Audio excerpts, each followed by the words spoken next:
നമസ്കാരം. സങ്കീർണമായ ചില വിഷയങ്ങൾ വളരെ എളുപ്പത്തിൽ എങ്ങനെ മനസ്സിലാക്കാമെന്ന് നോക്കാനാണല്ലോ നമ്മളിവിടെ ഒരുമിച്ചിരിക്കുന്നത്. ഒരു ബിസിനസ് നടത്തുമ്പോൾ നമ്മൾ നേരിടുന്ന ഒരു വലിയ തലവേദനയുണ്ട് അല്ലേ? ഒരുപാട് എൻക്വയറികൾ വരും, പക്ഷേ അതിൽ എത്ര എണ്ണം സെയിലായി മാറുന്നുണ്ട്? എവിടെയാണ് ഓരോന്നും സ്റ്റക്കായി നിൽക്കുന്നത്? ഇതിനൊരു കൃത്യമായ സിസ്റ്റം ഇല്ലെങ്കിൽ കാര്യങ്ങളാകെ കുഴയും. അപ്പോൾ ഈയൊരു പ്രശ്നത്തിനുള്ള ഒരു കിടിലൻ പരിഹാരമാണ് നമ്മൾ ഇന്ന് നോക്കാൻ പോകുന്നത്. അപ്പോൾ ഇന്ന് നമ്മൾ ERP നെക്സ്റ്റ് ഉപയോഗിച്ചൊരു സെയിൽസ് പ്രോസസ്സ് എങ്ങനെയാണ് നടക്കുന്നത് എന്ന് നോക്കും. ഒരു 5 പ്രധാന സ്റ്റെപ്പുകളുണ്ടിതിന്. ആദ്യം സെയിൽസ് പൈപ്പ്ലൈൻ എന്താണെന്ന് മനസ്സിലാക്കും, പിന്നെ ലീഡ്, ഓപ്പർച്യൂണിറ്റി, കൊട്ടേഷൻ, അവസാനം ഇതെല്ലാം എങ്ങനെ ബന്ധപ്പെട്ട് കിടക്കുന്നുവെന്നും നോക്കാം. ശരി, അപ്പോൾ നമുക്ക് നേരെ കാര്യത്തിലേക്ക് കടക്കാമല്ലേ? ശരി, അപ്പോൾ ആദ്യം തന്നെ നമുക്കിതിൻ്റെ ഒരു വലിയ ചിത്രം നോക്കാം. ഒരു സെയിൽ നടക്കുമ്പോൾ അത് ശരിക്കും ഏതൊക്കെ വഴികളിലൂടെയാണ് കടന്നുപോകുന്നത്, അതിൻ്റെ ഒരു മാപ്പ് നമുക്ക് നോക്കാം. ഇതാണ് ERP നെക്സ്റ്റിലെ സെയിൽസ് പൈപ്പ്ലൈൻ്റെ ഒരു അടിസ്ഥാന രൂപം. സിമ്പിളാണ്.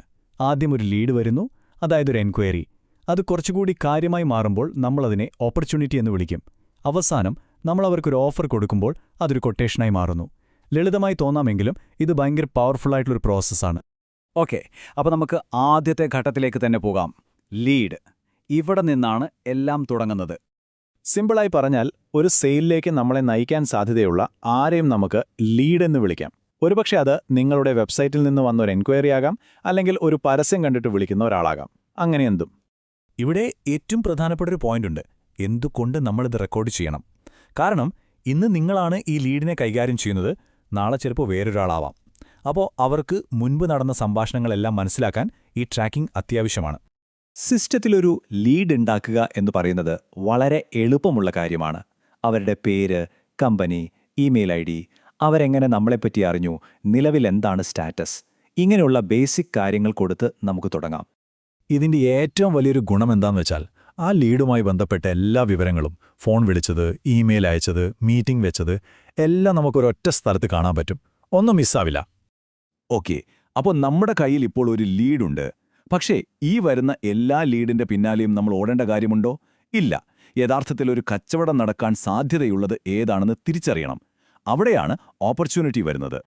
അതായത് ഒരു ലീഡ് വെറും താൽപ്പര്യം കാണിക്കാൻ മാത്രമല്ല, അവർക്ക് നമ്മളെ ഏതെങ്കിലും ഒരു പ്രൊഡക്റ്റോ സർവീസോ ശരിക്കും ആവശ്യമുണ്ടെന്ന് നമുക്ക് തോന്നുമ്പോൾ നമ്മൾ അതിനൊരു ഓപ്പർച്യൂണിറ്റിയായി മാറ്റുന്നു. ഇതൊരു യഥാർത്ഥ ബിസിനസ് സാധ്യതയാണ്. അപ്പോൾ ഇവ തമ്മിലുള്ള പ്രധാന വ്യത്യാസം മനസ്സിലായല്ലോ. ലീഡ് എന്ന് പറയുന്നത് ഒരു ചാൻസ് മാത്രമാണ്. പക്ഷേ ഓപ്പർച്യൂണിറ്റി എന്ന് പറഞ്ഞാൽ അതൊരു ക്വാളിഫൈഡ് ചാൻസാണ്. അവർക്കൊരു പ്രത്യേക ആവശ്യമുണ്ടെന്ന് നമ്മൾ ഉറപ്പിച്ചു കഴിഞ്ഞു. സിസ്റ്റത്തിൻ്റെ ഏറ്റവും നല്ലൊരു കാര്യം എന്താണെന്ന് വെച്ചാൽ, ലീഡിൽ നമ്മൾ കൊടുത്ത വിവരങ്ങളൊന്നും കളയണ്ട. ഒറ്റ ക്ലിക്കിലെ ആ ലീഡിനെ നമുക്ക് ഒരു ഓപ്പർച്യൂണിറ്റിയായി കൺവേർട്ട് ചെയ്യാം. അപ്പോൾ പഴയ വിവരങ്ങളെല്ലാം കൂടെ തന്നെ വരും. ഈ ഒരു സ്റ്റേജിലാണ് നമ്മൾ ശരിക്കും ബിസിനസ് ഫോർകാസ്റ്റ് ചെയ്യാൻ തുടങ്ങുന്നത്. അതായത് ഈ ഡീലിൽ നിന്ന് ഏകദേശം എത്ര രൂപയുടെ ബിസിനസ് കിട്ടും, അത് കിട്ടാനുള്ള സാധ്യത എത്ര ശതമാനമാണ്, ഇതൊക്കെ നമ്മളിവിടെ രേഖപ്പെടുത്താൻ തുടങ്ങും. ശരി, അപ്പോൾ നമുക്കൊരു നല്ല ഓപ്പർച്യൂണിറ്റി കയ്യിലുണ്ട്.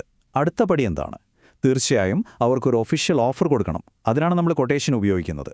കൊട്ടേഷൻ എന്ന് പറഞ്ഞാൽ നമ്മൾ കസ്റ്റമർക്ക് അയച്ചു കൊടുക്കുന്ന ഒരു ഔദ്യോഗിക വിലവിവര പട്ടികയാണ്. ഇതിനെ ചിലർ പ്രപ്പോസൽ എന്നോ എസ്റ്റിമേറ്റ് എന്നോ ഒക്കെ പറയാറുണ്ട്. നമ്മളെന്താണ് ഓഫർ ചെയ്യുന്നത്, എന്ത് വിലയ്ക്ക്, എന്തൊക്കെ നിബന്ധനകളോടെ, ഇതെല്ലാം അതിലുണ്ടാകും. ഒരു നല്ല കൊട്ടേഷനിൽ എല്ലാം വ്യക്തമായിരിക്കണം. ഏതൊക്കെ സാധനങ്ങൾ, എത്ര എണ്ണം, ഓരോന്നിൻ്റെയും വില, ടാക്സ്, ഡെലിവറി ചാർജ്, പിന്നെ ഈ ഓഫർ എതുവരെ നിലനിൽക്കും എന്നുള്ള തീയതി വരെ എല്ലാം ക്ലിയർ ആയിരിക്കണം.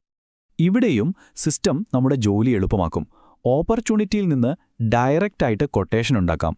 അപ്പോൾ കസ്റ്റമറുടെ വിവരങ്ങളും അവർക്ക് താൽപ്പര്യമുണ്ടായിരുന്ന പ്രോഡക്റ്റുകളുമൊക്കെ ഓട്ടോമാറ്റിക്കായി അതിൽ വരും. നമ്മൾ ടാക്സും മറ്റു കാര്യങ്ങളും ചേർത്താൽ മതി. ഇത് സമയം ലാഭിക്കാൻ ഒരുപാട് സഹായിക്കും. ഇതൊരു കിടിലൻ ഫീച്ചറാണ് കേട്ടോ. ചിലപ്പോൾ കസ്റ്റമർക്ക് പല ഓപ്ഷനുകൾ കൊടുക്കേണ്ടി വരും. ഒരു പ്രീമിയം ഓപ്ഷൻ, ഒരു ബഡ്ജറ്റ് ഓപ്ഷൻ, അങ്ങനെയൊക്കെ. അതിനുവേണ്ടി പല കൊട്ടേഷനുകൾ അയക്കുന്നതിന് പകരം ഒരൊറ്റ കൊട്ടേഷനിൽ തന്നെ ഈ ഓപ്ഷനുകളെല്ലാം കൊടുക്കാൻ പറ്റും. അപ്പോൾ നമ്മളൊരു ലീഡിൽ തുടങ്ങി കൊട്ടേഷൻ വരെ എത്തി. പക്ഷെ എന്തിനാണ് നമ്മളിങ്ങനെ സ്റ്റെപ്പ് ബൈ സ്റ്റെപ്പായി പോകുന്നത്? ഈ പ്രോസസ്സിൻ്റെ യഥാർത്ഥ പ്രാധാന്യം എന്താണ്? ഈ ഒരു വാചകത്തിലെല്ലാം ഉണ്ട്. ഈ ലീഡുകളും ഓപ്പർച്യൂണിറ്റികളും ചേർന്നതാണ് നമ്മുടെ സെയിൽസ് പൈപ്പ്ലൈൻ. ഇത് കൃത്യമായി ട്രാക്ക് ചെയ്താൽ അടുത്ത മാസം അല്ലെങ്കിൽ അടുത്ത ക്വാർട്ടറിൽ ഏകദേശം എത്ര ബിസിനസ് കിട്ടുമെന്ന് നമുക്ക് പ്രവചിക്കാൻ കഴിയും. അതൊരു വലിയ കാര്യമാണ്. ഇതിൽ നിന്ന് നമ്മൾ മനസ്സിലാക്കേണ്ട പ്രധാനപ്പെട്ട കാര്യം ഇതാണ്. കൃത്യമായൊരു പൈപ്പ്ലൈൻ ഉണ്ടെങ്കിൽ വെറുമൊരു എൻക്വയറി എന്നതിൽ നിന്ന് നമുക്ക് പ്രവചിക്കാനും നിയന്ത്രിക്കാനും കഴിയുന്ന ഒരു സെയിൽ സ്റ്റോറിയായി ഇതിനെ മാറ്റാൻ സാധിക്കും. അപ്പോൾ ഓർക്കുക, നിങ്ങളുടെ ഓരോ വിൽപ്പനയും ഒരു കഥയാണ് പറയുന്നത്. ERP നെക്സ്റ്റ് പോലൊരു സിസ്റ്റം ഉപയോഗിക്കുമ്പോൾ ആ കഥ നിങ്ങൾക്ക് കൂടുതൽ വ്യക്തവും ചിട്ടയുള്ളതും വിജയകരവുമാക്കാൻ സാധിക്കും.